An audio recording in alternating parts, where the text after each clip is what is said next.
Hello friends, स्वागत है आप सभी का आपके अपने यूट्यूब चैनल स्टडीज़ बडी में। दोस्तों, आज इस वीडियो में हम देखेंगे बिहार दरोगा का फुल मॉक टेस्ट। जी हाँ दोस्तों, बिहार दरोगा का फुल मॉक टेस्ट देखेंगे इस वीडियो में, जिसमें आपको टोटल 100 एमसीक्यूज होंगे, यानी कि 100 क्वेश्चंस होंगे, जो कि आपके एग्जाम पैटर्न और आपके सिलेबस पे पूर्णतः आधारित होंगे।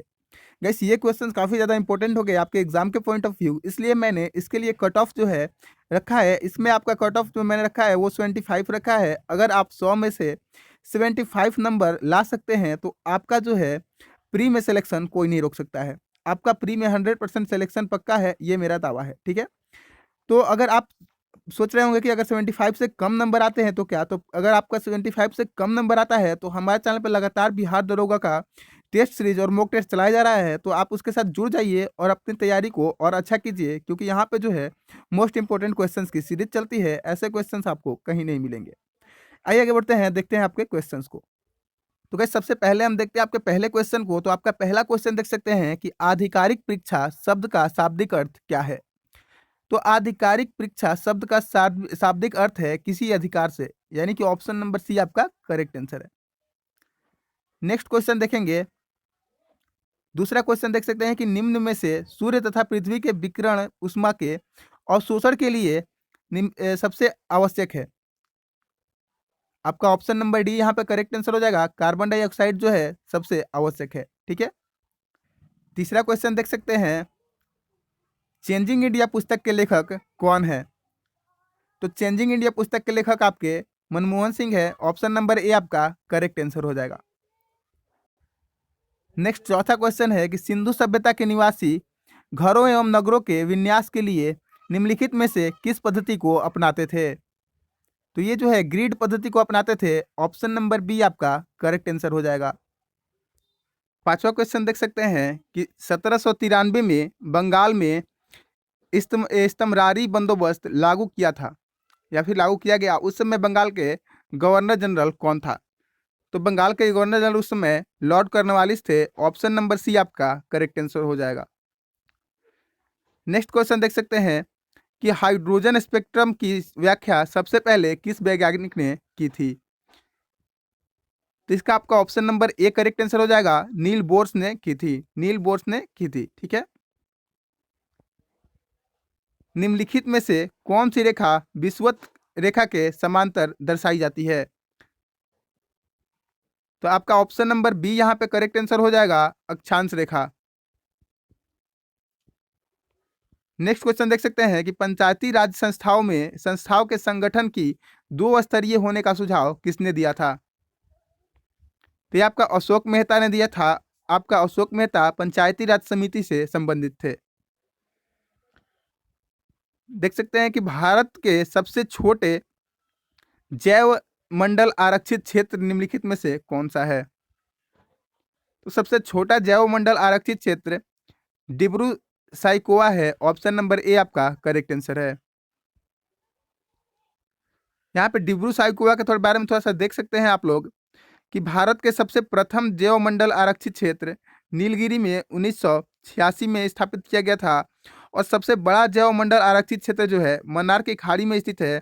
और भारत का दक्षिणतम जो जैव मंडल आरक्षित क्षेत्र है वो ग्रेट निकोबार में है। ठीक है,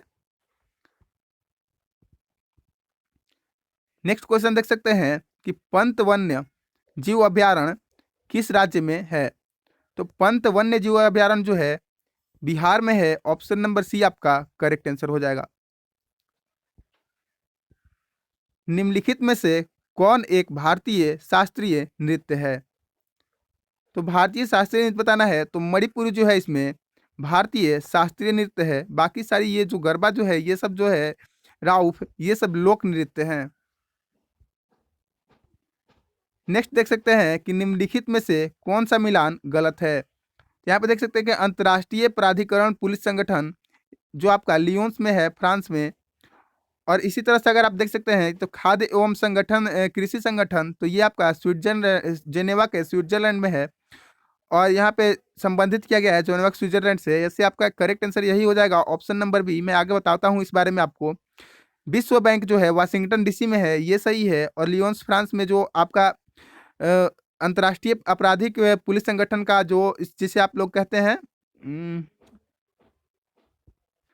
हाँ, जिसे हम लोग इंटरपोल कहते हैं। तो इंटरपोल का मुख्यालय कहाँ है? लियोन्स, फ्रांस में है। इंटरपोल इसे कहते हैं, अंतर्राष्ट्रीय आपराधिक पुलिस संगठन को इंटरपोल कहते हैं। तो इंटरपोल का मुख्यालय कहाँ है? लियोन्स, फ्रांस में है। और यहाँ पे आगे बढ़ते हैं तो विश्व बैंक की वाशिंगटन डीसी अमेरिका में है।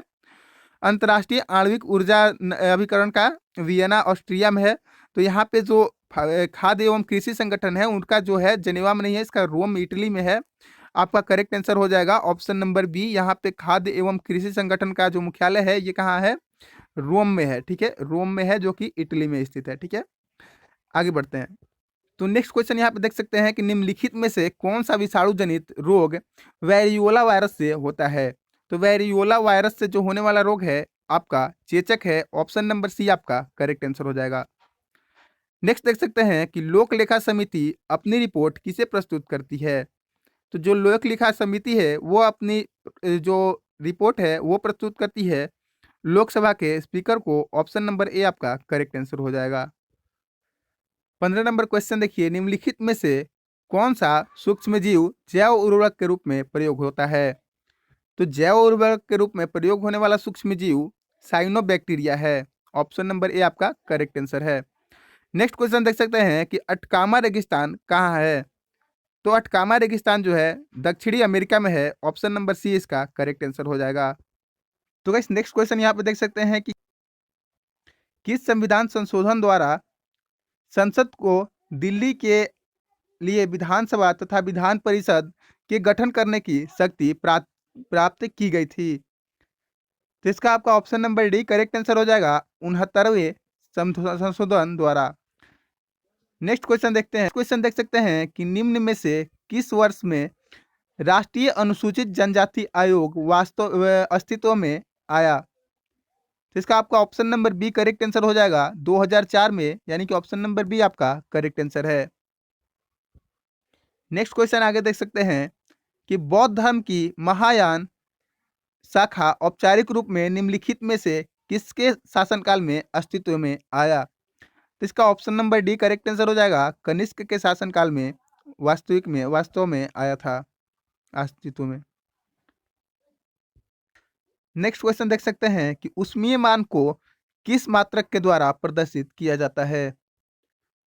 तो आपका option number B correct answer हो जाएगा, केजी जूल किलो जूल प्रति केजी। ठीक है, किलो जूल प्रति केजी।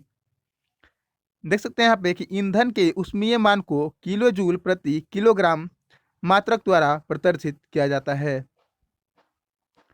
अगला क्वेश्चन देख सकते हैं कि भारत में लोकपाल के पद का सृजन निम्नलिखित में से किसके सुझाव पर किया गया?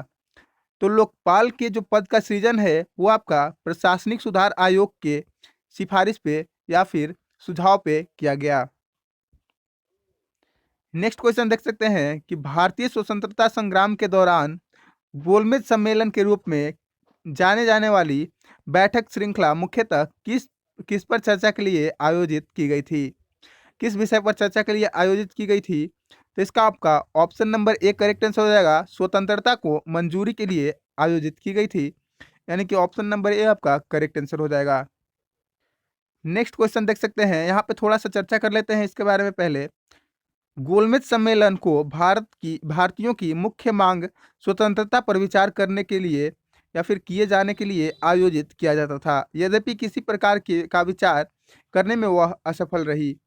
यानी कि गोलमेज सम्मेलन से कोई भी स्पष्ट विचार जो है नहीं निकल पाया था। नेक्स्ट क्वेश्चन यहाँ पे देख सकते हैं कि निम्नलिखित में से कौन सा नवीनकरणीय ऊर्जा के उदाहरण है? ऑप्शंस देख सकते हैं, कोयला है, सौर ऊर्जा है, पेट्रोलियम है और परमाणु ऊर्जा है। तो इसका सौर ऊर्जा बिल्कुल करेक्ट आंसर हो जाएगा। नवीकरणीय ऊर्जा का उदाहरण सौर ऊर्जा होगा। ठीक है, ऑप्शन नंबर बी आपका करेक्ट आंसर है। इसके बारे में कुछ तथ्य जान लेते हैं कि जब किसी ऊर्जा स्रोत का उपयोग पुनः या स्वतः रूप में किया जाता है, ऐसे स्रोतों से प्राप्त ऊर्जा को नवीकरणीय ऊर्जा कहते हैं। जैसे कि सौर ऊर्जा हो गया, पवन ऊर्जा हो गया, भूतापीय ऊर्जा हो गया, ये सारे जो हैं रिन्यूएबल एनर्जी हैं, यानी कि नवीकरणीय ऊर्जा है। और नेक्स्ट देख सकते हैं कि जिस ऊर्जा स्रोत का उपयोग दोबारा न किया जा सके तथा उसकी उपलब्धता सीमित हो, उसे अनवीकरणीय ऊर्जा कहते हैं, जैसे कि कोयला हो गया, पेट्रोलियम हो गया, प्राकृतिक गैस हो गया, परमाणु ऊर्जा हो गया इत्यादि। ठीक है। नेक्स्ट क्वेश्चन यहाँ पे देख सकते हैं कि ए प्रॉमिस लैंड, ए प्रॉमिस किसके द्वारा लिखी गई है? तो ए प्रॉमिस लैंड जिसने लिखा है उनका नाम है बराक ओबामा। यहाँ पर option number A correct answer हो जाएगा। ए प्रॉमिस लैंड के रचयिता जो हैं बराक ओबामा हैं। नेक्स्ट क्वेश्चन देख सकते हैं कि सोडियम हाइड्रोजन कार्बोनेट का सामान्य नाम क्या है? तो सोडियम हाइड्रोजन कार्बोनेट का सामान्य नाम बेकिंग सोडा है। ऑप्शन नंबर डी आपका इसका करेक्ट आंसर हो जाएगा। तो गाइस नेक्स्ट क्वेश्चन यहाँ पे देख सकते हैं कि विश्व विज्ञान दिवस कब मनाया जाता है? तो जो विश्व विज्ञान दिवस है आपका 10 नवंबर को मनाया जाता है। ऑप्शन नंबर सी आपका करेक्ट आंसर हो जाएगा। नेक्स्ट देख सकते हैं कि निम्नलिखित में से कौन सा बल्लेबाज T20 क्रिकेट में 1000 छक्के लगाने वाला विश्व का पहला बल्लेबाज बन गया? तो ये आपके हो गए Chris Gayle. Option number B आपका करेक्ट आंसर है क्रिस गेल।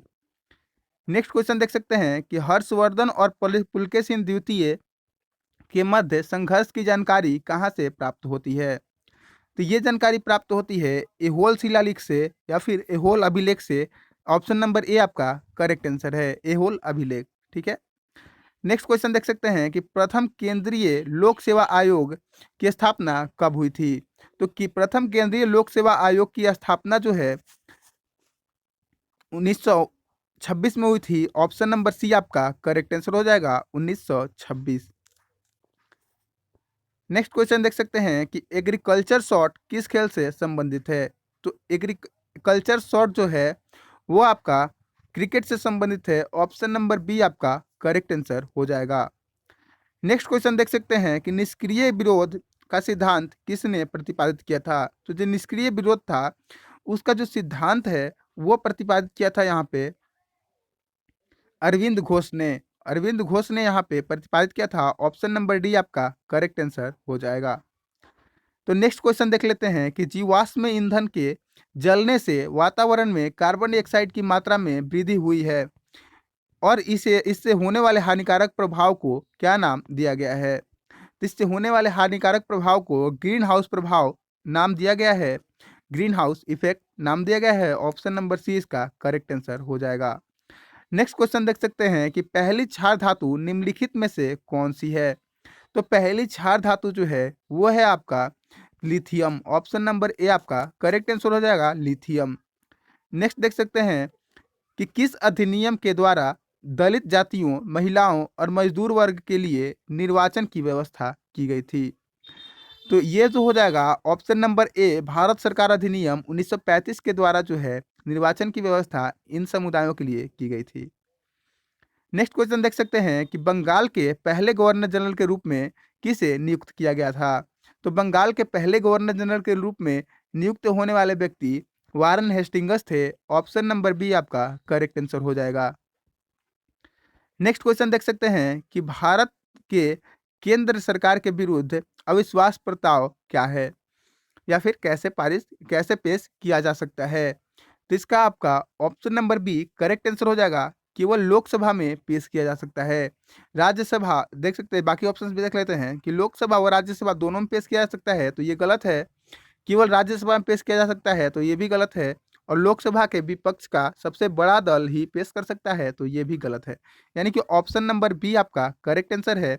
नेक्स्ट क्वेश्चन यहीं पे देख लेते हैं कि फ्लोरीन में कार्बन परमाणु व्यवस्थित रहते हैं। तो फ्लोरीन में जो कार्बन परमाणु है वो व्यवस्थित रहते हैं आपकी पंचभुज और अष्टभुज में व्यवस्थित रहते हैं। ऑप्शन नंबर डी आपका करेक्ट आंसर हो जाएगा। नेक्स्ट क्वेश्चन देख लेते हैं कि भारत के पहले समाचार पत्र जो बंगाल गजट था उसका प्रकाशन किस वर्ष में हुआ? तो बंगाल गजट का प्रकाशन जो है ऑप्शन नंबर बी देख सकते हैं 1780 में हुआ है।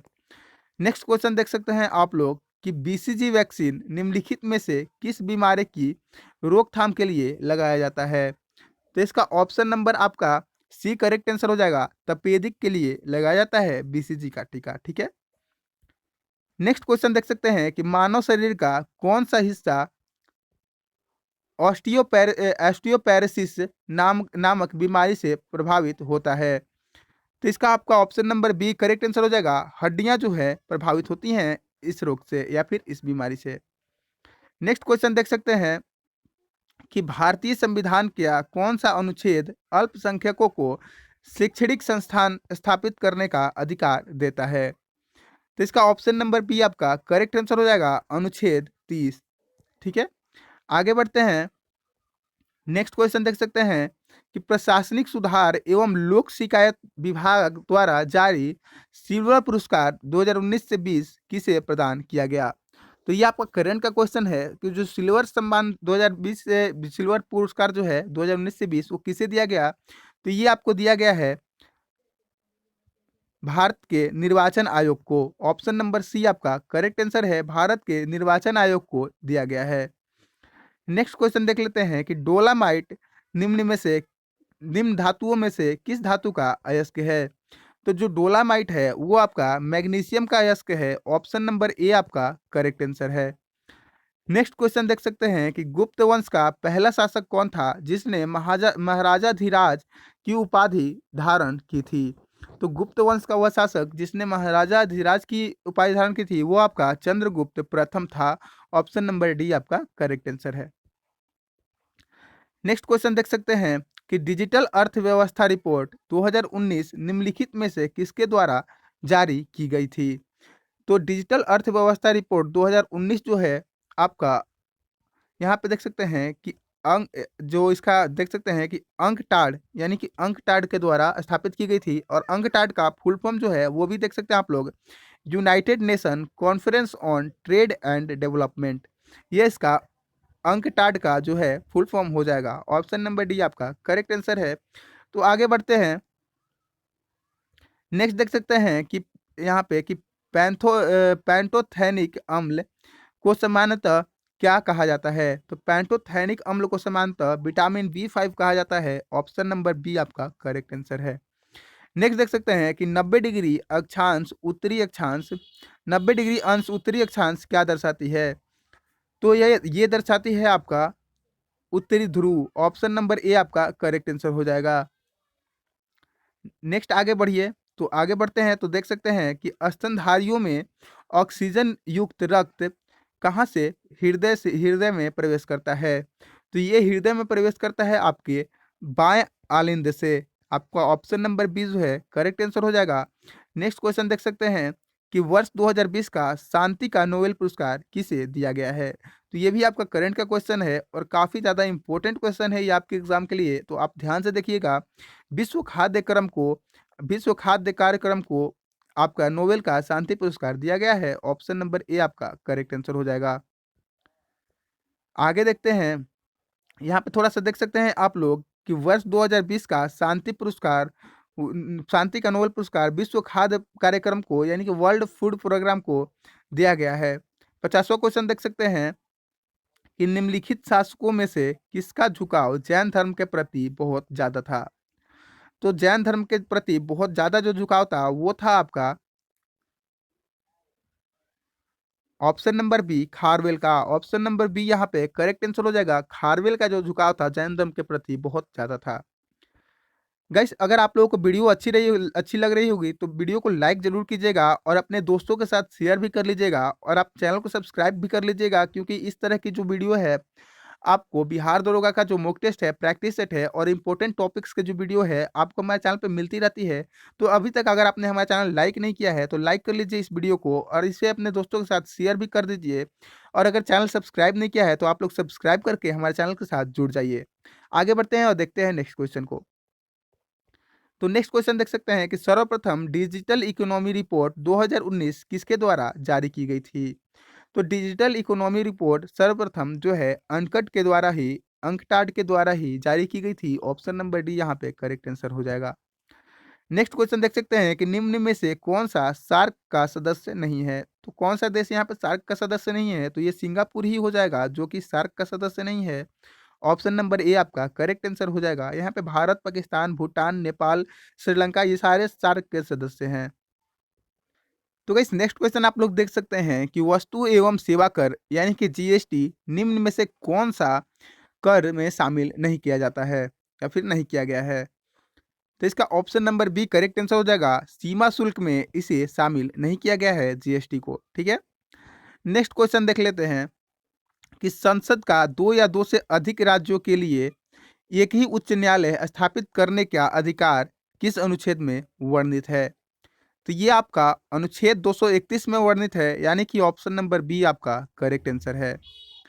नेक्स्ट क्वेश्चन देख सकते हैं कि लोकायत दर्शन किसको कहा जाता है? तो लोकायत दर्शन जो है आपका चवार को कहा जाता है। ऑप्शन नंबर सी आपका करेक्ट आंसर हो जाएगा। नेक्स्ट क्वेश्चन देख सकते हैं कि हमारे देश के प्रथम लोकपाल कौन है? तो हमारे देश के जो प्रथम लोकपाल हैं वो है न्यायाधीश पिंकी चंद्र बोस। जो न्यायाधीश पिंकी चंद्र बोस हैं वो हमारे देश के प्रथम लोकपाल हैं। नेक्स्ट क्वेश्चन देख सकते हैं कि केंद्र शासित प्रदेश लद्दाख का प्रथम लेफ्टिनेंट गवर्नर किसे नियुक्त किया गया है? तो ये आपका नियुक्त किया गया है राधा कृष्ण माथुर को। ऑप्शन नंबर बी आपका करेक्ट आंसर हो जाएगा। नेक्स्ट क्वेश्चन देख सकते हैं कि एक अंतर्राष्ट्रीय परिषद की स्थापना की जा सकती है। एक अंतर्राज्यीय यहाँ पे लिखा हुआ है, मैंने अंतर्राष्ट्रीय पढ़ दिया था। तो एक अंतर्राज्यीय परिषद की स्थापना की जा सकती है, यानी किसके द्वारा की जा सकती है? तो ये की जा सकती है आपकी राष्ट्रपति के द्वारा, यानी कि ऑप्शन नंबर बी इसका भी करेक्ट आंसर हो जाएगा। आगे बढ़ते हैं तो आगे देख सकते हैं कि भारतीय संविधान का कौन सा अनुच्छेद समाचार पत्रों की स्वतंत्रता का प्रावधान करता है? तो ये आपका अनुच्छेद 19 का ए हो जाएगा, यानी कि ऑप्शन नंबर ए आपका करेक्ट आंसर हो जाएगा। नेक्स्ट देख सकते हैं कि राफेल की ताकत हासिल करने वाला भारत विश्व का कौन सा देश बन गया है? यानी कि राफेल की ताकत को हासिल करने वाला भारत विश्व का चौथा देश बन गया है। ऑप्शन नंबर बी आपका सही आंसर है। नेक्स्ट क्वेश्चन देख सकते हैं कि निम्न में से कौन सा जैव उर्वरक के रूप में उपयोग होता है? तो जैव उर्वरक के रूप में उपयोग होने वाला इनमें सभी है, यानी कि राइजोबियम, नील हरित शैवाल और एजोला तीनों हैं, यानी कि इनमें से सभी आपका करेक्ट आंसर हो जाएगा। ऑप्शन नंबर डी आपका करेक्ट आंसर हो जाएगा। गाइस आई होप आपको क्वेश्चंस अच्छे लग रहे होंगे। अगर अच्छे लग रहे होंगे तो वीडियो को लाइक करके चैनल को सब्सक्राइब जरूर कर लीजिएगा, क्योंकि इस तरह के क्वेश्चंस आपको कहीं भी नहीं देखने को मिलेंगे। इस तरह के मॉक टेस्ट जो है आपको हमारे चैनल पे ही मिलेंगे। नेक्स्ट क्वेश्चन यहाँ पे देख सकते हैं कि पिक्नोमीटर नामक उपकरण का प्रयोग किसे मापने के लिए किया जाता है? तो जो पिक्नोमीटर नामक उपकरण है उसका प्रयोग जो है आपका घनत्व को मापने के लिए किया जाता है, यानी कि ऑप्शन नंबर ए आपका करेक्ट आंसर है। नेक्स्ट देख सकते हैं कि अमृत धारा जलप्रपात किस नदी पर है? तो अमृत धारा जो जलप्रपात है वो आपका देख सकते हैं कि हसदो नदी पर है, यानी कि ऑप्शन नंबर डी आपका करेक्ट आंसर है। नेक्स्ट क्वेश्चन देख सकते हैं कि उत्तल दर्पण द्वारा बन सकते हैं, मतलब दर्पण द्वारा किस तरह के प्रतिबिंब बन सकते हैं? तो यहाँ पे आपके बन सकते हैं केवल आभासी प्रतिबिंब। उत्तल दर्पण के द्वारा केवल आभासी प्रतिबिंब ही बन सकते हैं, इसलिए ऑप्शन नंबर बी आपका करेक्ट आंसर है। नेक्स्ट क्वेश्चन देख सकते हैं कि विद्युत धारा उत्पन्न करने की युक्ति को क्या कहा जाता है या फिर क्या कहते हैं? तो विद्युत धारा उत्पन्न करने के लिए आप लोग अच्छे से जानते हैं कि जनित्र जो है एक सबसे अच्छी युक्ति है। ठीक है, नेक्स्ट देखते हैं कि निम्नलिखित में से कौन सा प्राकृतिक बहुलक है? तो प्राकृतिक बहुलक जो है इसे भी आप लोग अच्छे से जानते होंगे कि आपका जो है सेल्यूलोज एक प्राकृतिक बहुलक है। आगे बढ़ते हैं, नेक्स्ट देख सकते हैं कि 1816 में सुगौली की संधि अंग्रेज एवं किसके बीच हस्ताक्षर पे हुई थी? तो जो सुगौली के संधि है वो 1816 में आपका गोरखा और अंग्रेज के बीच में हुई थी। गोरखा और अंग्रेज के बीच में हुई थी। ठीक है, ऑप्शन नंबर बी आपका करेक्ट आंसर है। नेक्स्ट क्वेश्चन देख सकते हैं कि कलकत्ता अधिवेशन जो कि 1906 में हुआ था में कांग्रेस का लक्ष्य घोषित किया गया था। तो कांग्रेस का लक्ष्य उस समय क्या घोषित किया गया था? स्वराज प्राप्ति का लक्ष्य जो है घोषित किया गया था। ठीक है, ऑप्शन नंबर ए इसका भी करेक्ट आंसर है। आगे बढ़ते हैं नेक्स्ट क्वेश्चन की ओर। तो नेक्स्ट क्वेश्चन देख सकते हैं कि इंटरनेट को नागरिक का मौलिक अधिकार घोषित करने वाला भारत का पहला राज्य कौन सा है?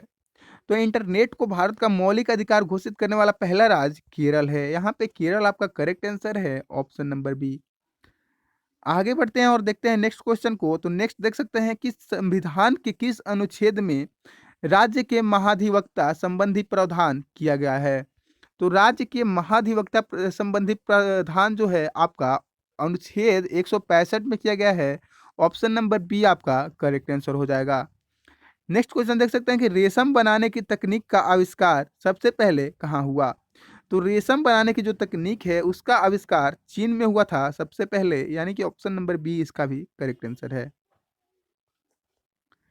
नेक्स्ट क्वेश्चन देख सकते हैं कि जब प्रकाश एक माध्यम से दूसरे माध्यम में तिरछा प्रवेश करता है तो प्रकाश के संचरण की दिशा दूसरे माध्यम में बदल जाती है। इस प्रभाव को जाना जाता है। तो इस प्रभाव को जो है हम लोग अपवर्तन के नाम से जानते हैं। प्रकाश के अपवर्तन के नाम से इस प्रभाव को हम जानते हैं। नेक्स्ट क्वेश्चन देख सकते हैं कि भारत में राफेल विमान किस देश से प्राप्त किया गया है। तो राफेल से यहाँ पे अच्छे क्वेश्चंस बन सकते हैं, इसलिए मैंने इसे अपने वीडियो में रखा हुआ है। तो भारत में राफेल जो है फ्रांस से आया था। ऑप्शन नंबर सी इसका करेक्ट आंसर हो जाएगा। नेक्स्ट क्वेश्चन देख सकते हैं कि अंतर्राष्ट्रीय बाघ दिवस कब मनाया जाता है। ये भी काफ़ी ज़्यादा इंपॉर्टेंट क्वेश्चन है। मैं जो भी क्वेश्चन करा रहा हूँ गाइस काफ़ी ज़्यादा इंपॉर्टेंट है आपके एग्जाम के लिए भी। तो आप लोग अच्छे से पढ़िएगा, लास्ट तक वीडियो को देखिएगा। तो ये जो है 29 जुलाई आपका करेक्ट आंसर हो जाएगा, यानी कि ऑप्शन नंबर ए इसका भी करेक्ट आंसर हो जाएगा।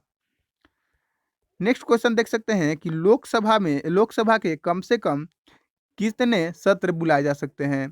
तो लोकसभा के कम से कम आपके एक वर्ष में 2 बार सत्र बुलाए जा सकते हैं।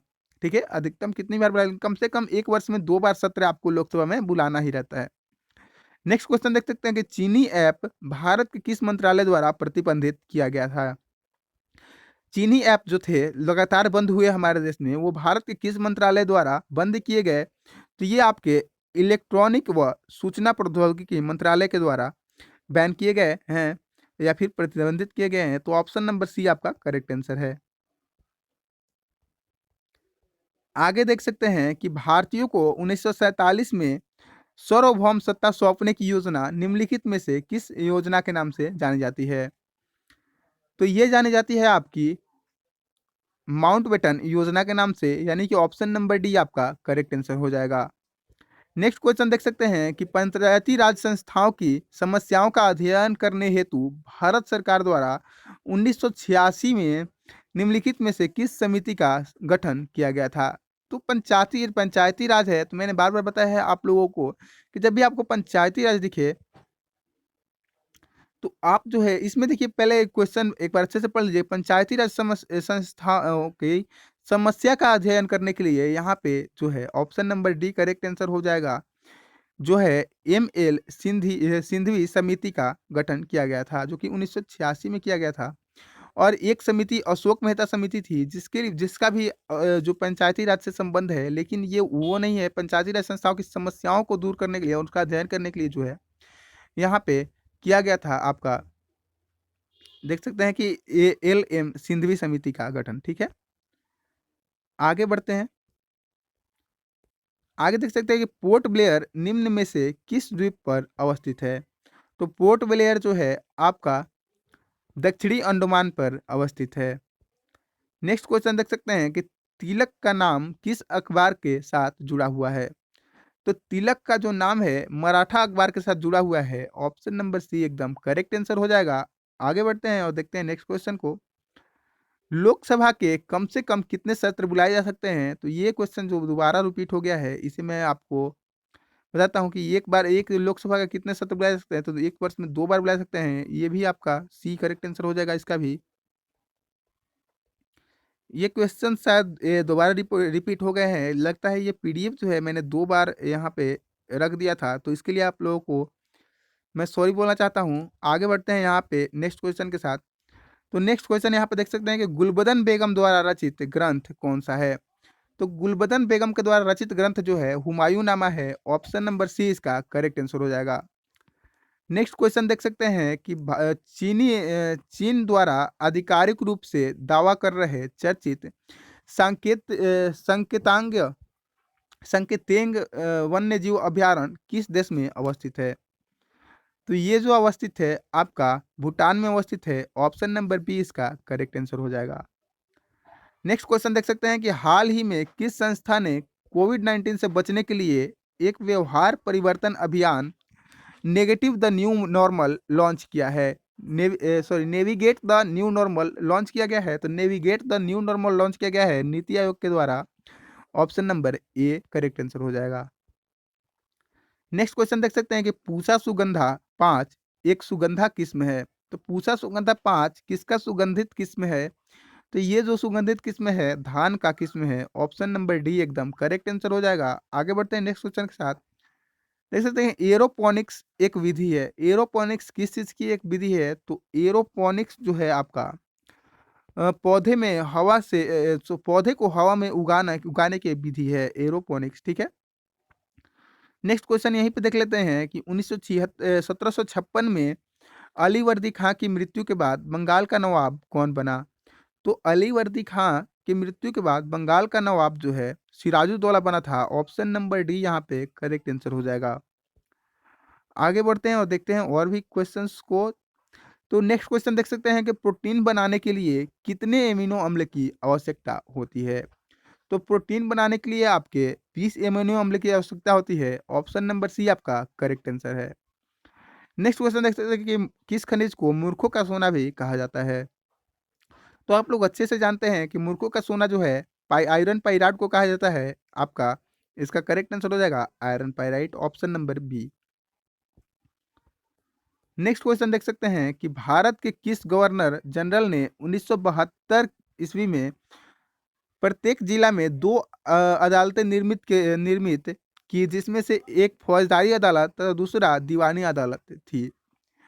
तो ये आपके थे वारेन हेस्टिंग्स थे। ऑप्शन नंबर सी आपका करेक्ट आंसर हो जाएगा।